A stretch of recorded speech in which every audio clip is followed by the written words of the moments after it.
Okay, let me show you what I have got here. This is a Typing DNA e-health app. So a little bit about myself. I'm a dermatologist by training, and I am a coder. Right now, I'm doing my PhD in information systems, and I do research in machine learning and AI in medicine.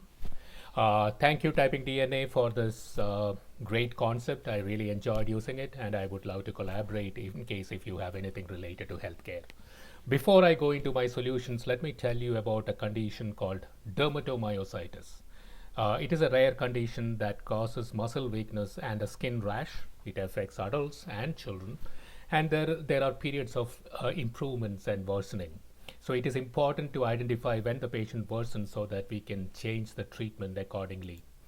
So my solution, so I have a hypothesis that if we can track the typing pattern on a regular basis, we may be able to identify when the patient worsens because the patient develops muscle weakness and probably his or her typing pattern will also change.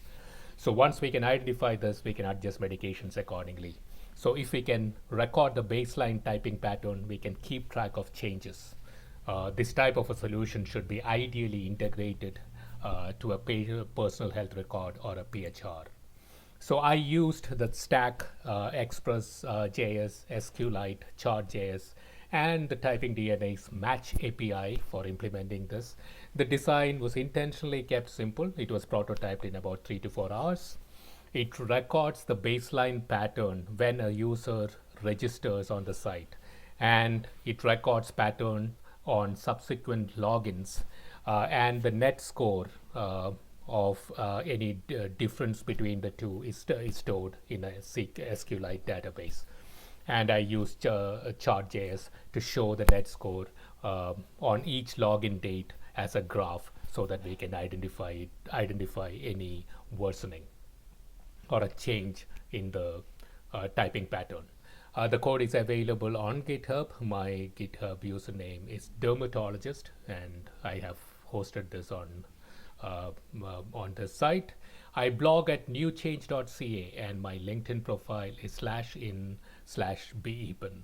Let me show you how it works. So this is the app. So when I sign up, let me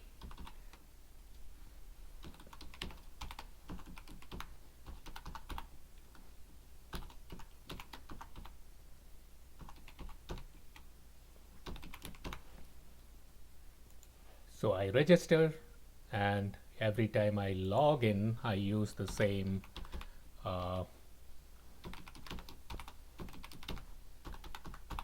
details.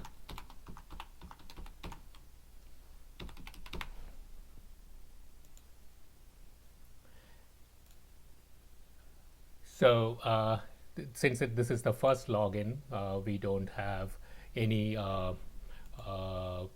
any of the previous ones. So let us go back and log in again.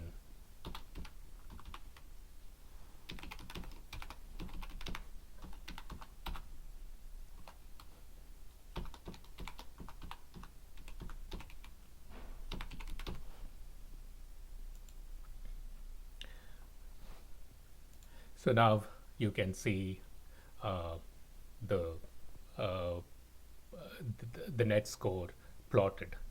So every time you log in, if you do this again, it will be recorded again. So every time the patient logs into this application, it will compare it against the baseline that has been recorded. So in this particular case, something has gone wrong, so it did not record that particular interaction. But this is how the whole thing works. Thank you.